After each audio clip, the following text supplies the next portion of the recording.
Doctor صاحب ماشاءاللہ رمضان مبارک کا پورا مہینہ مقدس جو ہے لوگوں نے اس میں روزے رکھے، عبادت کری، وہ پورا ہو رہا ہے، اور اب جو ہے عید کا جو تہوار ہے وہ آ رہا ہے. لوگوں کے لیے کس طرح سے عید کی مبارکباد دینا چاہیں گے؟ اور کیونکہ آپ ڈاکٹر ہیں تو ایسے میں یہ بھی تجویز کر دیجیے گا کہیں ایسا نہ ہو کہ جو رمضان کی جو کسر ہے وہ پوری عید پہ ہی لوگ پوری کر دیں.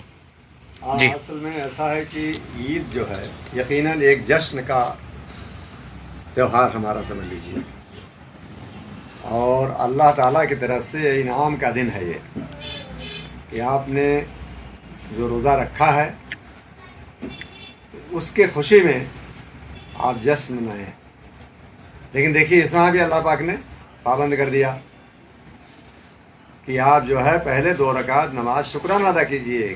آپ کو اللہ نے توفیق عطا کیا، آپ نے رمضان کے روزے رکھے، صدقہ فطر ادا کیا اور کار خیر کیا، تو یہ سب ہے بہرحال.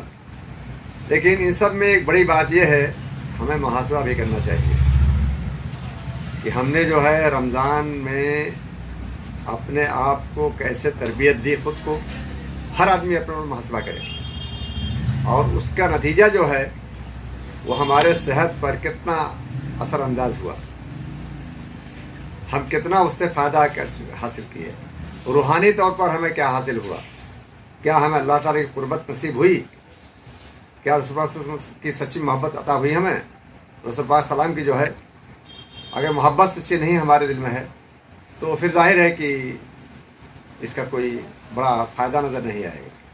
بہرحال ان سب کے باوجود تمام جو روزہ دار ہیں خاص طور سے اور امت مسلمہ کے تمام لوگوں کو مبارکباد، دل کی گہرائیوں سے مبارکباد عید کی. عید سعید اللہ پاک بار بار نصیب کرتا رہے ہم سب کو. اور یہ ضرور ہے کہ ہمیں یہ بھی دھیان رکھنا چاہیے، خاص طور سے جو فلسطینی ہمارے بھائی ہیں، مسجد اقصیٰ کے جو قربانی دے رہے ہیں وہ غیر معمولی قربانی ہے. ہزاروں کی تعداد شہید ہو گئی، لیکن کتنے بڑے ایمان اور طاقت کی بات تھی کہ وہ جو ہے ہار نہیں مانے، اور اب جس بھی کمزور پوزیشن میں ہونے کے باوجود جو ہے وہ سفاک اور ظالم اسرائیل کے مقابلے میں کھڑے رہے. بلکہ اسرائیل کیا، پوری دنیا جو ہے جو اسرائیل کی حمایتی ہے ان سب کے لیے وہ سینہ سپر رہے. تو یہ بہرحال ہمیں ان کا بھی یاد رکھنا چاہیے، اور جہاں کہیں کوئی ایڈ پہنچنے کی جو کوئی مراکز ہیں، جیسے مان لیجیے ایمبیسی دلی موجود ہے، وہاں پہنچ کر لوگ وہاں جو ہے مدد کریں، کچھ مالی امداد پہنچانا چاہیے. جو ہم کچھ کر سکتے ہوں تو کریں نا.